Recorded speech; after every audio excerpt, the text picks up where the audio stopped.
उपासना के पावन पर्व छठ पूजा की छठा इस समय पूरे देश में देखने को मिल रही है।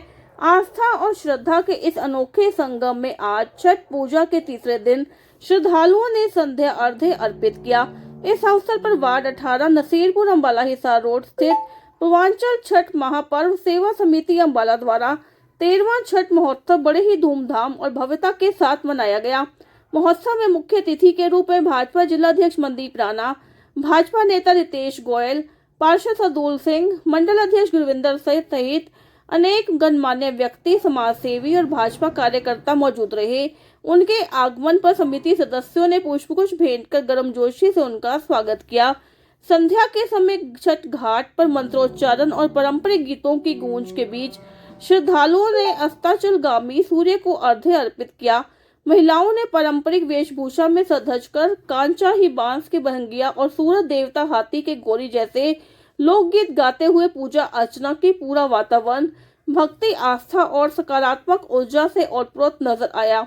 इस अवसर पर भाजपा जिलाध्यक्ष मनदीप राणा ने कहा कि छठ पूजा भारतीय संस्कृति का प्रतीक है, जो प्रकृति, जल और सूर्य की उपासना के माध्यम से मानव और पर्यावरण के बीच संतुलन का संदेश देती है। उन्होंने कहा, इस पर्व से समाज में अनुशासन, त्याग और एकता की भावना को बल मिलता है। वहीं भाजपा नेता रितेश गोयल ने भी सभी श्रद्धालुओं को छठ महापर्व की शुभकामनाएं देते हुए कहा कि यह पर्व न केवल पूर्वांचल की पहचान है, बल्कि आज पूरे भारतवर्ष में इसे समान श्रद्धा से मनाया जा रहा है। उन्होंने कहा कि सूर्य उपासना से सकारात्मक सोच और जीवन में ऊर्जा का संचार होता है। कार्यक्रम के दौरान समिति के सदस्यों और स्थानीय लोगों ने मिलकर घाट की सुंदर सजावट की। पूरे घाट परिसर को रंगीन लाइटों, केले के पेड़ों, दियों और फूलों से सजाया गया था। व्रती महिलाओं ने बताया कि वे पूरे साल इस व्रत का इंतजार करती हैं। उनका कहना था कि चाहे यह व्रत कितना भी कठिन क्यों न हो, छठी माता उन्हें यह व्रत करने की शक्ति प्रदान करती है और उनके परिवार को सुख समृद्धि का आशीर्वाद प्रदान करती हैं।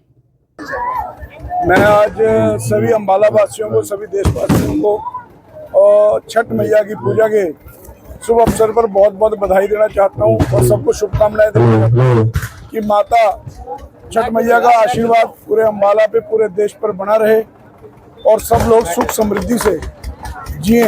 आज का ये त्योहार जो है शुद्धि का, पवित्रता का और पर्यावरण के नाते और सूर्य भगवान के नाते हर तरह से सुख, धान्य, धन धान्य और सुख समृद्धि देने वाला दिन होता है। आज सभी लोग छठी मैया की सूर्य भगवान को अर्घ देकर पूजा करते हैं। खरना के साथ साथ निर्जलिया व्रत रखकर कल सुबह भगवान सूर्य को दोबारा सूर्योदय के टाइम अर्घ देकर अपना जो व्रत है ये सब लोग समाप्त करेंगे, क्योंकि ये पहला ऐसा त्योहार होता है जिसमें भगवान सूर्य की पूजा होती है, जिसमें डूबते हुए सूरज को भी अर्घ देते हैं और उगते हुए सूरज को भी अर्घ देते हैं। ऐसी हमारी छठी मैया की कृपा है।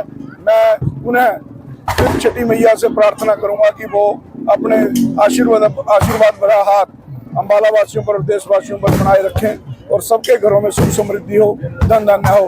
धन्यवाद। आज छठी मैया की पूजा के शुभ अवसर पर नसीरपुर के अंदर जो एक बहुत ही भव्य कार्यक्रम, यहाँ के हमारे जो प्रवासी भाई हैं उन्होंने बहुत भव्य कार्यक्रम, जो 13वां कार्यक्रम हो रहा है, उसके शुभ अवसर पर हम अपने आप को सौभाग्यशाली मानते हैं कि आज इतने सुंदर कार्यक्रम के अंदर आने का मौका मिला और माता जी का आशीर्वाद, छठी मैया का आशीर्वाद लेने का सौभाग्य प्राप्त किया। और मैं पूरी टीम को बहुत बधाई देता हूँ। शहर के विभिन्न स्थानों पर, चाहे वो अभी हमारे लक्ष्मी नगर क्षेत्र की बात हो और बल्लेव नगर क्षेत्र की बात हो, शहर के विभिन्न स्थानों के अंदर जो है ये त्योहार बड़ी धूमधाम से मनाया जा रहा है और हजारों की संख्या में जो है हमारे लोग इसके अंदर शामिल हो रहे हैं। मैं पुनः सभी को छठी मैया के पावन अवसर के त्योहार की बहुत बहुत बधाई देता हूँ। ऐसा पंडित राम बिहारी मिश्रा। ये पर्व त्रेता युग से चला आ रहा। सबसे पहले सीता माँ ने किया इस पर्व को, उसके बाद कई राजाओं ने किया। इस पर्व की बहुत महिमा है। ये तकरीबन 50% यूपी, पूरा झारखंड, 50% छत्तीसगढ़, 50% मध्य प्रदेश, पूरा बिहार, बाकी इस टाइम तो ये पूरा ऑल वर्ल्ड में फैला हुआ है। जहाँ भी पूर्वांचल के लोग हैं, हर जगह ये पर्व आज के दिन मनाया जा रहा है और बहुत ही कठिन पर्व है। इसमें शुचिता का बहुत ज्यादा ध्यान देना पड़ता है। इसमें 3 दिन 48 घंटे जो व्रती होता है, चाहे औरत हो चाहे मर्द हो, वो 48 घंटे पानी भी नहीं पीता है। ये अपने सत्य पे नहीं, छठ मैया के सत्य पे ही चलते हैं। और बहुत ही तरह तरह की चीजें, मतलब आप गिनती नहीं कर सकते। अब बाकी अभी आप वाइट में दिखाओगे। पूर्वांचली का व्रत अब नहीं रहा। ये पंजाब में कई सरदारों को संतान नहीं थी, उन्होंने यहाँ आके मानता माना, उनको संतान हुई, सरदारों ने किया। बिहार में मुसलमानों ने यहाँ आके, आज जो यहाँ आके मांगोगे ना वो निश्चित ही मिलेगा। धन मांगो, दौलत मांगो, पुत्र मांगो, पुत्री मांगो, शादी मांगो, बहू मांगो, बेटी मांगो, जो मांगो वही मिलेगा। ये इनकी महिमा है और सबसे कठिन व्रत है। शायद इसके अलावा इतना कठिन कोई, 48 घंटे ये लोग पानी नहीं पीते जो व्रती है। बाकी आप सामान देखो, सामान का तो वो लगा हुआ। हरियाणा, पंजाब, मतलब हमारे हिंदुस्तान में तो कोई ऐसा स्टेट नहीं बचा है जहाँ इस व्रत को ना मनाते। ज्यादा दिल्ली में नहीं होते हैं। और सबसे बड़ी बात यह है कि बिहार में तो मुख्यमंत्री भी मनाते हैं, लालू का पूरा परिवार मनाता है। हमारे यूपी में भी मतलब 90% पे मान के चलो इस टाइम यहाँ जितने भी लोग हैं अम्बाला या हरियाणा में तकरीबन सब। और मेला आप देख ही रहे हो, महिमा तो इनकी कहीं नहीं जा सकती, इतनी महानता है। महानता का तो मतलब जवाब नहीं है। ये जो देवी माँ है सबसे ऊपर है। क्या नाम है आपका? और आज छठ पूजा का व्रत रखा है, क्या बताना है? अनीता सानी जी, अनीता सानी। क्या बताना चाहिए? ये छठ पूजा हमारे बिहारी सबके बहुत महत्व माना जाता है, बहुत भारी पर्व है। और जिसके बाद इसमें चौथी के कार्तिक मास रहता है, उसमें नहा खाए, दूसरा दिन खरना, तीसरा दिन सांझ के अर्घ और 7वें दिन सुबेर के अर्घ। सूर्य देव के पूजते हैं, शाम को डूबते सूरज को, सुबह के उगते सूरज को। अपना बच्चे के लिए, अपना पति के लिए, जिसको अपना मनता होता है, जिसका वो छठ मैया पूरा कर देते हैं, वो हाथ उठाते हैं, अपना छठ पूजा करते हैं जी। जिसके बाद इसमें पकवान रहते हैं, पूरी, खाजा, मिठाई और केला, नारियल, अनारस, जितना फल फ्रूट, हल्दी, अदरक जो रहता है, अनारस, सारे कुछ रहते हैं इसमें। जितना फल फ्रूट है ना, हम हमारे लिए के बिहारियों के लिए बहुत ही महत्व है छठ पूजा जी। हम लोगों के ना 1 साल से इंतजार रहता है, 1 साल से इंतजार करते करते वो दिन आज ही जाते हैं। 3 दिन के व्रत भी रहते हैं, 4 दिन के व्रत रहते हैं। पहला दिन तो कद्दुआ भात खाते हैं, कद्दुआ के सब्जी, घिया के सब्जी, चने के दाल, कच्चे चावल। दूसरा दिन उपवास रहते हैं, तीसरे दिन उपवास रहते हैं, चौथे दिन जाके अपना व्रत तोड़ते हैं। हम बिहारियों का कितना उत्साहित है आप?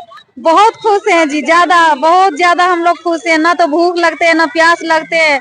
सारा दिन 2 दिन से हम पकवान बनाते रहते हैं, लेकिन कुछ खाने पीने की इच्छा कुछ भी नहीं करते हैं। बस हम लोग खुशी में मनाते हैं, बहुत खुश रहते हैं जी। अल्लाह प्यार है छठ पूजा, बहुत खुशी से, बहुत सुबह भी मन से इनसे मनाते हैं। हमें ये त्योहार बहुत अच्छा लगता है। मैम नाम क्या है आपका? मेरा नाम खुशी है।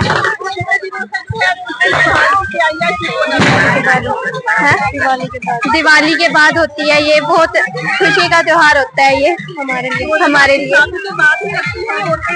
हाँ, शादी के बाद होती है ये त्योहार, शादी के बाद करते हैं ये त्योहार। हाँ, ये 3 दिन बहुत कठिन व्रत होता है। Thank you. आपका कितने सालों से ये व्रत कर रही है? मीरा नाम है और लड़का का मोड खुशी, बच्चों का मोड खुशी नाम है। हम इतने 3 फैमिली है, हम 12-13 साल से व्रत रख रखी हूँ मैं छठी मैया को। तो इस व्रत के बारे में क्या बताना चाहेंगे? व्रत के बारे में हम लोग को बहुत विश्वास है। हम लोग को छठी मैया जो मांगते हैं वो खुशी छठी मैया सारे चीज देते हैं। ये व्रत क्या बच्चों के लिए रखा जाता है? बच्चे के लिए भी रखे जाते हैं, जो संकट होते हैं, जो हम मांगते हैं पूरा करने के लिए, उनको से मांगते हैं तो वो छठी मैया मुझे दे देते हैं, फिर उनको खुशी के लिए हम अपना व्रत रखते हैं कि मेरा छठी मैया मनोकामना पूरा करती है। कितने घंटे तक भूखा प्यासा इसमें रहना पड़ता है? भूखा प्यासा 6 दिन से शुरू हो जाते हैं, 4 दिन से 3 दिन भूखे प्यासे रहने पड़ते हैं। तो क्या क्या तैयारियां आप इसके लिए करती है? तैयारियां है, दौरा है, घाट सजाते हैं, डाला डूला खरीद के लाते हैं, फल फूल पान सब चीज ले आते हैं, दिया धूप अगरबत्ती कोसी सब चीज भरते हैं, मन्नत मांगते हैं तो बाजा बजाते हैं, हवन करवाते हैं, बच्चे को मुन्नत करवाते हैं, भजन गवाते हैं, ढोलक बजवाते हैं, अपने बच्चे के खुशी के लिए, घर परिवार के लिए। शाम का आपने अर्घ्य दिया है? शाम को सूर्योदय अर्घ दिए हैं कि हे सूर्य महाराज मुझे साल में सब दिन 12 महीना बाल बच्चा के अच्छे से रखना, रोजी रोजगार में संस बरकत देना, और हम ऐसे ही हर साल आपको व्रत रखते रहें। आपको मैं अपना भूखे प्यासे 3 दिन में व्रत करे, छठे दिन दीपावली से शुरू हो जाती है, 6वें दिन तक व्रत रखते हैं, 7वें के दिन व्रत खत्म होती है।